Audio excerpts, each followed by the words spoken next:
All right, welcome back to the show, everybody. Hope you all are having a good day so far. So, I had a member's request to check out this video, and it's another Uncut Hoops video, I know, but this one's totally unrelated to the other ones. This one is titled, "The NBA Has Silenced Charles Barkley." And very interesting, because the most recent thing I've heard is Charles Barkley was basically calling out ESPN for only scheduling the Inside the NBA show. I mean, just a handful of times so far.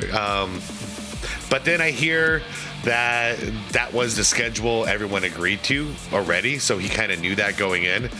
And also, from what I understand, he's the only one on the team that is actually complaining about it. So I'm not sure what's going on, but I don't know. Maybe there's some stuff I haven't heard about and some stuff that I missed as far as like the NBA silencing him. So you caught my attention with this one. I'd like to know because honestly, with the inside crew not being on TV nearly as much, there's probably some stuff that I'm not hearing that they would be saying or talking about. But anyways, let's get right to it, guys. I'm going to link the original video down below in the description like I always do. Highly recommend checking out Uncut's channel. You also see a list of channel members. Shout out to you guys. I appreciate you guys for all the support. And I look forward to catching up with you guys every day in the member section over there. Anyways, let's do this, guys. Like the vid, hit that hype button if you got any left. If you don't, I appreciate you anyways. Let's go. Inside the NBA, I'm happy it's still going on. Yeah, I'm happy it's going on, but it's gonna be interesting. Yeah, this will be different. ESPN has a great relationship with the NBA, and they said, yeah, we'll bring that show over. You won't see it as much. Put it on the shelf a little bit. I did. It felt very, very big at one time, and now it's invisible. So I don't know. I'm just saying conjecture, but I know there were people upstairs in the NBA office that didn't like how they lampooned the league and some of the players. Flashback. And I've told Adam this, so I'll say this again. If I'm a casual fan and you tell me every time I turn on the television that the product sucks, well, I'm not going to watch the product. And that's really what has happened over the last 10 to 15 years. I don't know why. It's not funny to me. Yes, sir, Captain Ernst, sir. that Derek White or Stephen A. Damn, Stephen A. Stephen A. played for the Celtics. When looking at the biggest voice, dude, JJ, it seems like a dude who's never had experienced a moment of true joy in his entire life. Like he's never like laughed at a joke or just been happy. Basketball in the 21st century, one guy that stands alone as the biggest voice, as well as most humorous, is indeed Charles Barkley. Yep, agreed. As working at TNT, himself, along with Ernie Johnson, Kenny Smith, and eventually Shaq, built the greatest studio show in NBA history. And one of the reasons the show works so well, yes, they have great chemistry, but everything's genuine, off the cuff, and what they say, they actually believe. Yeah. And looking at the modern era, I'd say the past 10 to 15 years, if the product sucks, they'll tell you. A lot of modern day fans can't stand that. A lot of us love that. Guys, this kind of stuff kills me. Just watch the footwork here. All right. It's been a while since you dribbled. Are you going to dribble again? Okay. Dribble. Okay. So the ball hit the ground. 1, 2. Oh, no, you would have had it there, but now you're going 3. Like, what is this? You can get away with the first gather. Can't stand the that. Double, the double back step. What is this crap? Us love that. What is this? And we can see with our own eyes. How do we allow the double step back? It is okay, I'm sorry. We're talking about Charles Barkley. We're talking about practice, man. And you got a guy making $85 million, and he says, hey, you know what? I'm not going to play back-to-back games. It's ridiculous to think fans are going to pay as much as it costs to go to games now. And now you're going to have to go out and start doing streaming going forward. It was a 2-on-1. Yeah, he's got a point. There's a reason why we call this out is because when it comes to athletics and sports, these are supposed to be like superhumans.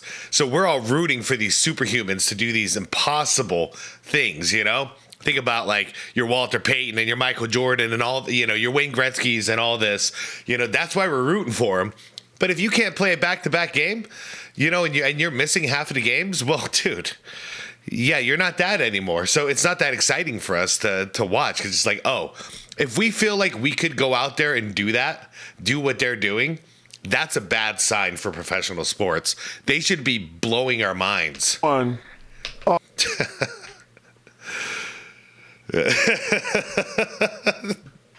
If G means giant. And the dude could have got a layup on the Knicks. And he went out to the 3-point line. 2-on-1. It was a 2-on-1. Payne has got it. Oh, this kills me. Bridges for 3. That's terrible. It is terrible. Now, stopping that right there very quickly, that is Inside the NBA on TNT. Looking at the show now, it's moved from TNT over to ESPN. And so far this year, while the show is the same, there is one major difference. These 4 guys we all love are not on TV, but maybe once a month. And so far this year, in total, they've been on TV only 4 times. Now ask yourself, why would ESPN do that to their marquee show that they just acquired? Well, I think it's quite simple. I think the choice to do this is indeed deliberate. As looking at ESPN, who are they partnered with? A lot of people don't seem to understand that Disney now owns ESPN. And honestly, in my opinion, the day that they owned it is the day that it all changed, which is why we've all been paranoid about, you know, the Inside the NBA show going to ESPN, because it's not ESPN anymore. It's Disney ESPN, you know? I heard JJ Redick said something about me. JJ, you better calm down, because when you come for the king, you better not miss. Did he name you specifically, or was he just talking about folks on What did he TV? say? He said something about we're the reason people ain't watching this crappy product we got. I said, JJ. Yeah, us, like we out there jacking up 103s a night. JJ, I don't know Jason Monroe. I don't know who that is, but JJ, if you come for the king, you better not miss. Yes, sir. So stopping that right there very quickly. It's like Shaq and I had a baby. Charles Barkley last year. Guys, even a video like this, it's still, these guys are so funny to me. All right, I'm gonna do a quick hot take, and then we're gonna play out this video. Here's my hot take. I am actually enjoying the coverage from NBC. I like the team they got there. I also like, surprisingly, because I wanted to hate, the Amazon Prime team. I'm really happy with the selection of people they have as analysts. Oddly enough, because the Inside the NBA product hasn't been on much at all. ESPN is the only one I don't like. Their coverage of games is terrible, in my opinion, and has been for years. Like, I don't want to see Malika and Stephen A. just talking about nonsense during halftime. Like, they got terrible chemistry there. So, and it's all just like this like negative mood. While Inside the NBA is like, it's uplifting, it's fun, it's funny, you know? Anyways, that's my hot take. I am enjoying the new coverage. ESPN, I wish they weren't part of this NBA package deal. I really wish they weren't, but here we are. And it's so sad that Inside the NBA ended up on ESPN. I wish they went to Amazon or NBC. Very, very vocal and outspoken about how bad the product was and how bad modern superstars are. And looking at Charles' critiques, all of them were accurate, on point, and of course, true. For NBA leadership, Adam Silver, and I'm sure some players and coaches, Charles being so right and on point definitely pissed them off. Yeah. So how do you fix that problem? Silence Charles Barkley. It's quite simple. Get him over to ESPN on your territory and bury a show to basically once a month. You're right, Uncut. And even if they do air them more moving forward, you're right. This was strategic. Why in the hell would they pay all this money for the show, but then basically bury them for the first half of the season? Why would they do that? I guess the NBA has bigger plans. They were trying to push all these other platforms and all these other shows, hoping we'd forget about Inside the NBA. That's what I'm thinking, at least. Long story short, Charles Barkley last year, by telling the truth, hurt the NBA's pockets tremendously. They got some really great players today, but it's really just become a three-point shooting contest. That was a great podcast, by the way, you guys. I think I reacted to some of this a while back, but the Mark Jackson show, it's Come and Talk to Me. Really cool. It's on YouTube. Got an email saying we got to have the emergency. 7 minutes for the former All-Star. Oops. Nimhard had when Halliburton didn't play. I like Halliburton, by the way. Shot the air ball. Nimhard at 31. Another hot take. I saw Halliburton on the Mind the Game podcast, and yeah, I know, but I watched it honestly because I was curious about Halliburton, and I got to say that is a nice kid. That is a nice young man, very humble, doesn't complain about anything. He's talking about earning it and building his team in Indiana. Like, I really do enjoy that kid. It's unfortunate LeBron brought him on the show just to basically spin his own narratives and have him be a yes man. Yes, I don't like that. But I never really heard Halliburton talk much before that. He's a good kid. Now for Inside the NBA on ESPN, they've been a total non-factor, they've been buried, and essentially silenced by a major sport network who's in business with Disney, who's in business with the NBA. Why we gotta show footage of the 93 Suns? Why we gotta do that on this video? Want to call it a conspiracy? Go ahead and say it. But looking at all parties, they have one thing in common, and that is silencing Charles Barkley and his critiques of the modern game. As of course those critiques on their pocketbook and the bottom line. Hello, I like money. And looking at the NBA media at large, when it comes to the most influential figures, biggest personalities, Charles by a country mile is the biggest, most influential, and of course, the most truthful. Yeah. Is he always right? Of course not. No, but I like that if he offends somebody, he doesn't apologize. If he's wrong about something, he'll admit he's wrong. But he's not an apologist. Basically, he stands up for himself. This is my take, and I'm not backing down. And I really, really appreciate that. I try to emulate that as much as I possibly can, in fact, because I think that's the most honorable and respectful thing. If you're incorrect about something factually, then yeah, you'll correct yourself. But as far as like my opinion, I'm not going to apologize for my opinion on stuff. But as an analyst, he's always honest and tells you what he thinks.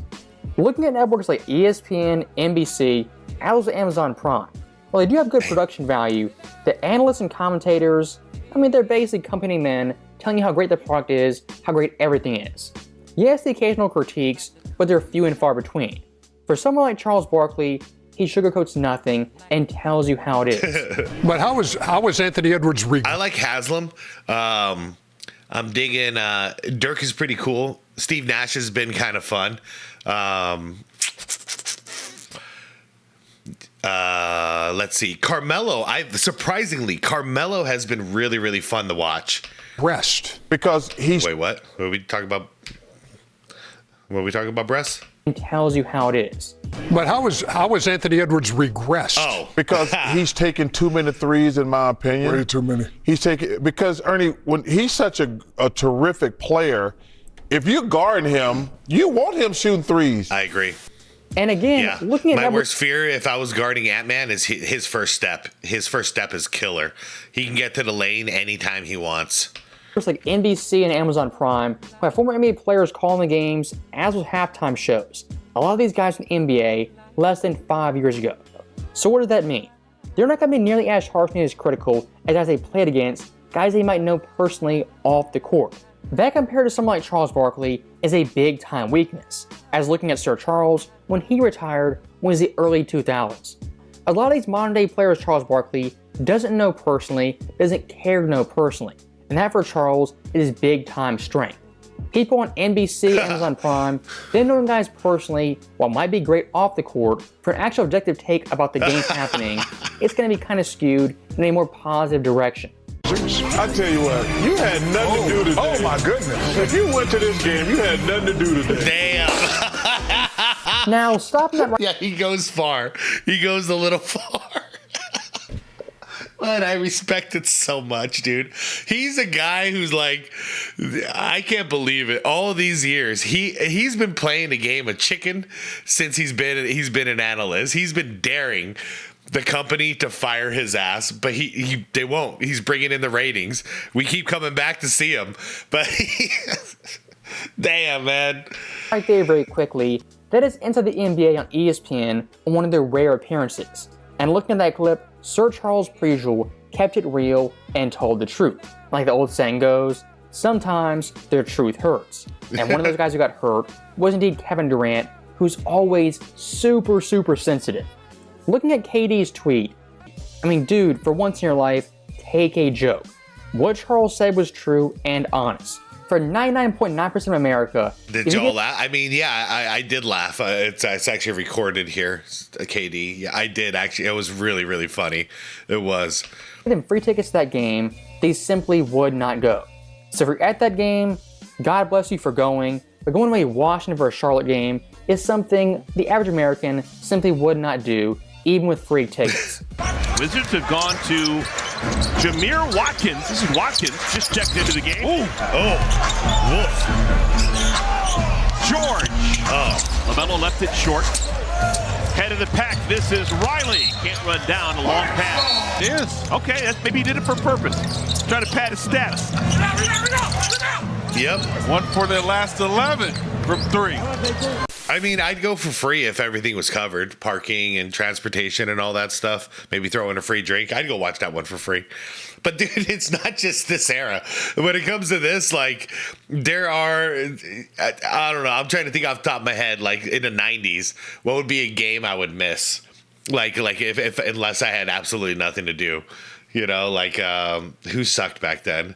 Maybe like the Kings and if it was like late 90s, maybe the Kings and Atlanta or something like that. After like Dominique isn't there and there's no reason to watch. Like maybe that one I'd be like, yeah, I'm going to hang out with my friends today. Now, one last thing I do want to address is the overall narrative of Charles Barkley is too negative and never gives players credit. Looking at Charles' track record, I mean, yes, he makes jokes, he is critical, calls out things he doesn't like. It's comedy. But on the flip side, he gives guys tons of credit when they deserve it. Looking at this year, guys like Curry, Jokic, even a rookie in VJ, when they do something great, he'll praise them because they deserve it. What Charles Barkley won't do is sugarcoat things and give praise to guys who do not deserve it. If you want to watch NBA analysts be positive, never call it anything, I mean, that's on you. You want to live in that world, go ahead and live there. But understand that world, it's not reality. These players have flaws, the game isn't perfect, if you don't call it those things, those trends will continue to get worse. For someone like Charles Barkley, he is the backbone of NBA criticism and the pushback to the toxic positivity of NBA coverage. As again, looking at NBC Amazon Prime, it's so positive, so over the top, it comes off as phony and not authentic. I think it's improved a little bit. Because I remember watching the first couple of weeks and I was one of the people commenting on their YouTube videos. Like, you guys got to fix this. You guys got to fix this. I think it's gotten a little better now. Are they calling out all the BS like we are? No. But they are critiquing the game and they are critiquing the players. And, if there's like some drama going on in the game or whatever, they will discuss it and, share examples. That's really why I've been really enjoying Haslam on the show. So I think the longer it goes on, the more they're going to feel comfortable because this is still new to them. And probably if you go back to Inside the NBA in the beginning, they weren't doing this, what they're doing now. They were being way more professional back then. So I'm giving those guys a shot, and I'm gonna see how they develop. But yeah, it's hard to compare a brand new, squeaky clean team to this veteran team of Inside the NBA. Like these guys, they have chemistry off the hook. They're like family. And they go at it with a mentality of we're going in with some comedy, and old school comedy is you make fun of stuff and you get laughs. That's just how it is. People weren't so sensitive back in the day. Now everyone is so damn sensitive they can't take a little, they can't handle a joke. Back then it was like if I'm gonna make a joke and one person is gonna get mad for a sec, but then a million people are gonna have a good laugh. This is worth it, in my opinion. Can you praise things? Of course. When time comes to it, can you criticize players for doing things that aren't right and actually hurt the game? So far, I haven't seen it, but in the future, things could change. Now, speaking of change, when it comes to Barkley inside the NBA, one thing we all hope for is they don't change and they keep calling things out.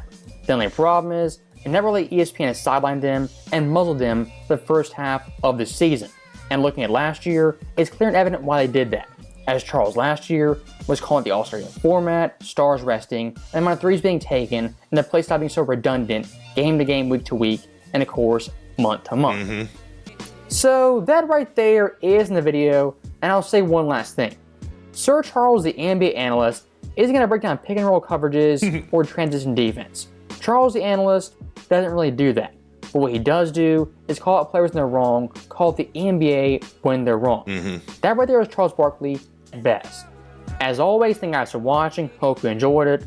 I'll see you next time. Yep, I totally agree, and I think you're right. I think they did this intentionally, which is very interesting because I wasn't really thinking about that too much. So I mean, good on you, man. Very good point.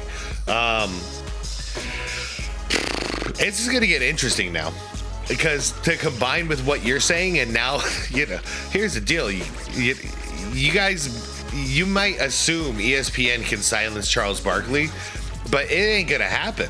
The NBA can't silence Charles Barkley because here's the deal. He doesn't need the money anymore. He doesn't need to keep doing this. And if he's gonna feel insulted, he will walk. He has said it so many times. Y'all try to tell me what to do or what to say. I'm out of here. Like, he is out. He doesn't care.